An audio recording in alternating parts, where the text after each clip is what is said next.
Howdy, it's Sierra. Today I want to show you how to make these cute little planters out of a silicone mold. All right then, so there's the little pot. It's about the size of my hand, it's pretty small. Cute though, look at all that detail. And a drainage hole, yes. Here's the mold that made it. It's from Etsy. This one was imported from China. They have a lot of designs. It's got hair on it because it's silicone. And I'm going to show you how to pour it. For this mold, I'm going to use Rapid Set Cement Olive.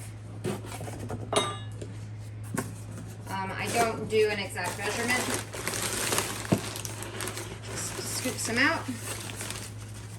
Try not to get the dust in a plastic container like this, and then I add water. So pretty much my method is pour some water in and stir. It's really not that complicated, and you know what I'm looking for is sort of like a pancake mix, but not a really thick pancake mix.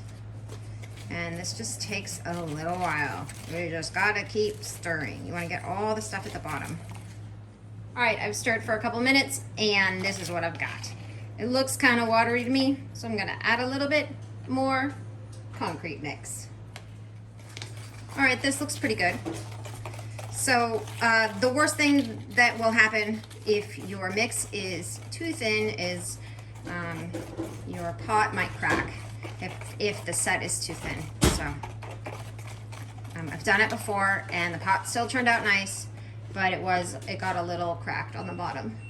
Next step is pretty simple. We're gonna pour it into the mold.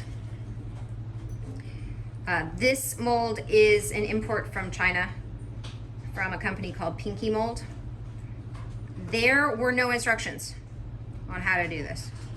The other company that I got molds from, they had instructions. Instructions are nice. I don't really like reading instructions, so it's kind of nice that they didn't come with any, but now I actually kind of need instructions, and I'll tell you why. It's because one of the really bad problems about this mold is it's really difficult to remove. So I've sent them a message, I've looked on their website, there's like not a lot of information about it. It tells you how to store the mold, doesn't tell you how to remove the mold from your pot. All right, so I have a little bit of mixture left over. I do have another mold I could pour it into, but I'm not gonna do that. This pretty much will just dry and crack and I can throw it away and reuse the pot, which is great.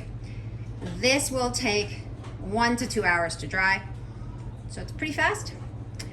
It will take longer than that to completely cure, but in order for it to be dry enough to take out of the mold, it's about 1 to 2 hours.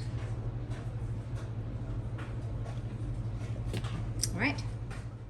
All right, so this is me trying to remove the mold.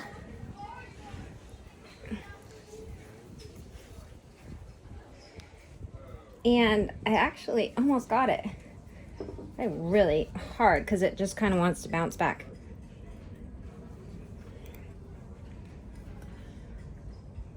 So the idea is kind of gotta curl it around and not let it snap back. Like stuck. I'm gonna use my knee. Oh my God, it's so hard. It's like literally this hard. Okay, I can't believe I did it.